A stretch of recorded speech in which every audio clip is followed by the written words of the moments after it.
when the only options were institution and second-rate schools for them. It was out of your spirited commitment that UMAR was born 40 years ago. Thank you.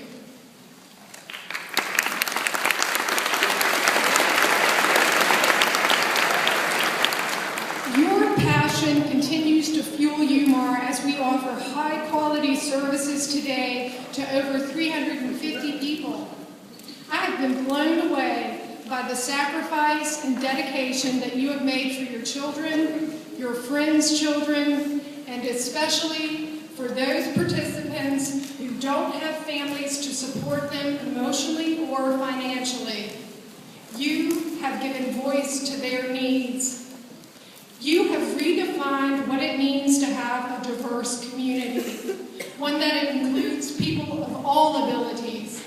And as the old ad says, we've come a long way, baby, thanks to you.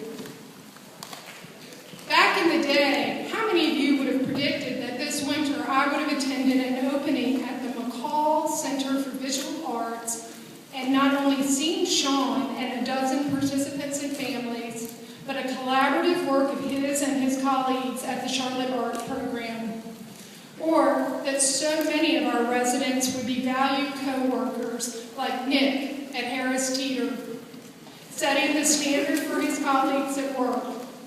Or that perhaps your most successful child might be your child with intellectual and developmental disabilities. It's downright amazing the progress UMAR has made with you and your support. This year we opened an independent living home called the Disciple Home in Cornelius. Today, 3 UMAR residents are living there as housemates. They are in charge of making their own decisions and learning skills, life skills such as budgeting, shopping for groceries, and preparing meals. The Disciple House is a model of what we strive to achieve, enabling adults to live as independently as possible, as valued citizens, and as a part of the fabric of our community.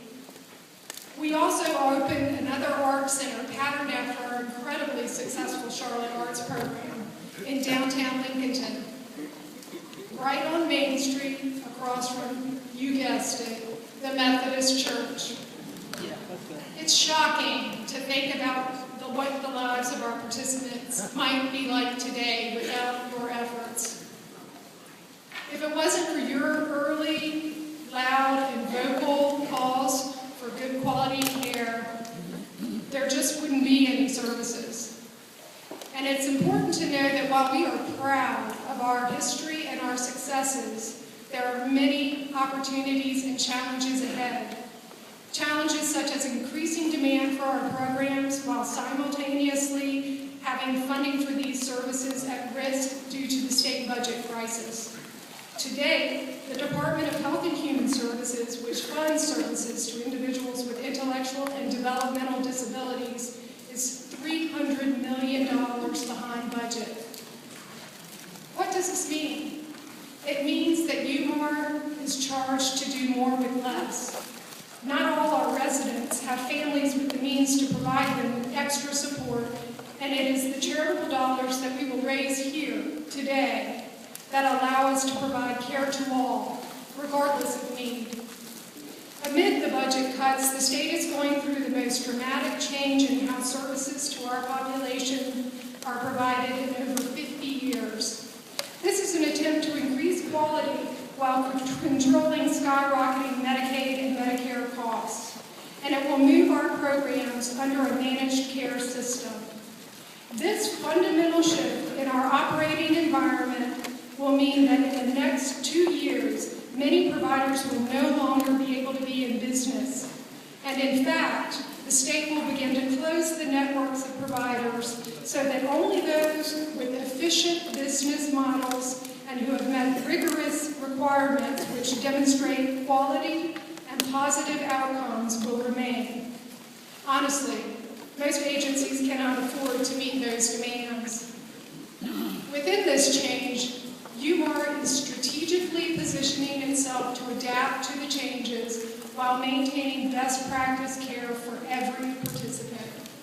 UMAR has been preparing for these changes by attaining national accreditation for quality by CARF and improving our business infrastructure and operations model. Moving forward, I am committed to ensuring that UMAR continues to grow to meet the challenges and changing needs of our current and future program participants and their families. As their needs change, as they age, or as young people age into services, UMAR will be there to provide continuity of care they can count on forever.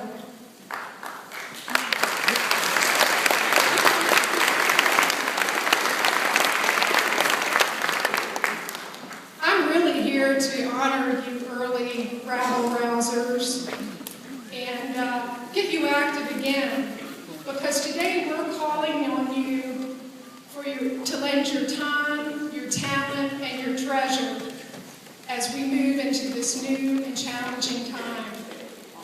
You are living the mission of the agency. You are UMAR's mission in action, promoting community inclusion, independence, and growth for adults with intellectual and developmental disabilities through residential, employment, and cultural enrichment opportunities, with the belief that everyone, regardless of ability, is an important part of the fabric of our community. Every life has value. Every voice has a song. To me, the real test of UMAR's impact is personal. It's how we meet the unique needs of each person. Individuals like Helen Fleming, who works with me in our Huntersville office. Helen is pure joy. I'm excited to go to work every day just to know that she's there. Because of her, we had a lot of help in our preparations today. She put together all your table captain packets and those note cards back there for sale. She packaged each and every one of them. Helen is going to tell you what UMAR means to her. So now, Helen,